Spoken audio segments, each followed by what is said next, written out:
Барлықтарыңызға сәлем достар, сіздер мен Мансия, менің каналыма қош келдіңіздер. Бүгін мен сіздерге мультиваркада дайындауға болатын көкөністен запеканканың рецептісін ұсынғым келеді. Жалпы көкөністің адам ағзасына пайдасы мол екенін барлығымыз білеміз. Сондықтан осындай запеканканы міндетті түрде дайындап көріңіздер. Өте жұмсақ, өте дәмді болып шығады. Достар, видеоның соңына дейін қарамас бұрын міндетті түрде каналыма тіркелуге шақырамын. Подписаться дегенді басып қоюды ұмытпаңыздар, өйткені бұл жерде сіздер үшін көптеген пайдалы рецепттер бар. Ендеше запеканканы дайындауды бастайық. Алдымен барлық қажетті көкөністерді видеодағыдай турап аламыз. Ең бірінші пияздан бастайын. Пияздың екі шетін алып тастап, жартылай дөңгелек етіп турап аламыз.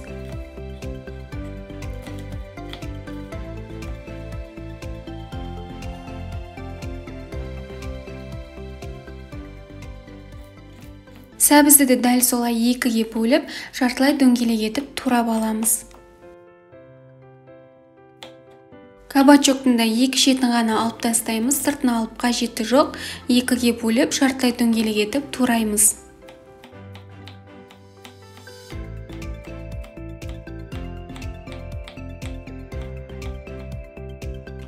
Тәтті бұрыштың алдын ала ортасын тазалап аламыз және видеодағыдай екіге бөліп тураймыз.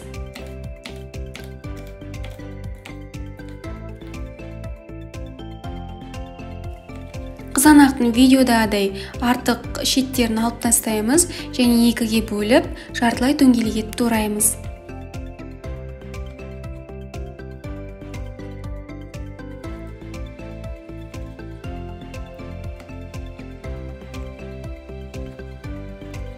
Сонымен біз барлық көкөністерді турап болдық, енді мультиварканы қоса беруге болады. Мультиварканы ыдысына бір ас қасық зәйтүн майын құйып, туралған көкөністердің барлығын біртіндеп саламыз.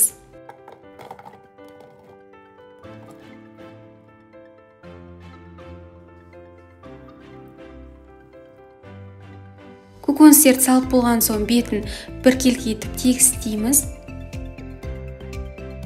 Бетін жауып, менюдан выпечка режимін таңдап аламыз және уақытын 40 минутқа қоямыз.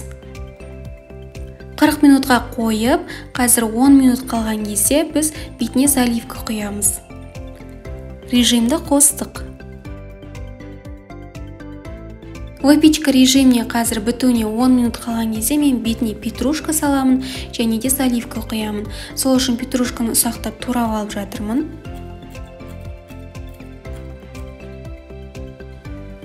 Заливкаға маған 3 жұмыртқа және де жарты стакан сүт қажет.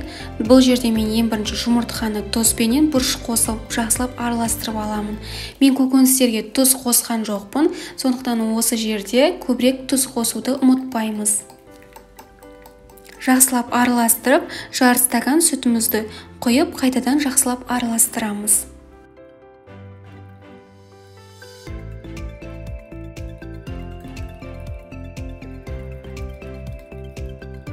Менде режим бітуіне 10 минут қалды. Мультиварканың қақпағын ашып, заливканы араластырып құямыз және көкөністермен араластырамыз, яғни біркелкі болу үшін жақсылап араластырамыз. Және туралған петрушкаларды бетіне себуді ұмытпаймыз. Менде выпечка режимі бітті, бірақ бетіндегі жұмыртқалары әбден қатып пісуі үшін подогрев режиміне 10 минутқа қойып қоямыз. Менде 10 минут өтті, қақпағын ашып қараймыз, бетіндегі заливкасы әбден пісті, яғни менің запеканкам дайын болды.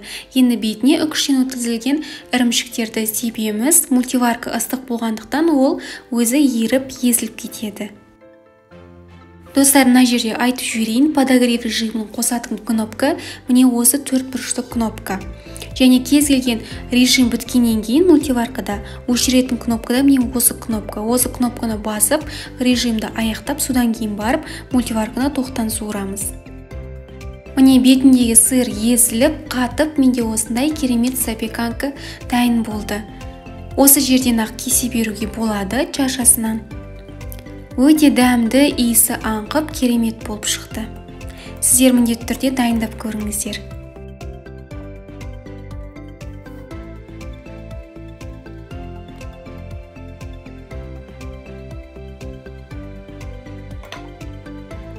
Және біраз көкөністер қосылғаннан кейін осындай қалың, әдемі болып шықты. Міне көкөністерден осындай өте дәмді әрі пайдалы запеканка дайындауға болады. Міндетті түрде дайындап көріңіздер. Әсіресе кешкі ас үшін бұл өте керекті тағам. Өйткені кешкі асқа көбінесе белок және клетчатка жеу керек деп айтады. Ал клетчатка деп отырғанымыз осы көкөністер. Сондықтан кешкі асқа дайындап көріңіздер. Достар, сіздерге рецепт пайдалы болды деп ойлаймын. Егер де ұнаса, міндетті түрде лайк басып, комментарий қалдыруды ұмытпаңыздар. Сіздермен болған Мансия. Менің жаңа видеоларымды көру үшін каналыма тіркеліп, қоңыраушаны басып қойыңыздар. Достар, менің каналыма подписаться дегенді басып, міндетті түрде қоңыраушаны басып, ол жердегі все дегенді таңдауды ұмытпаңыздар. Сол кезде менің видеоларым сіздерге бірден көрініп тұрады.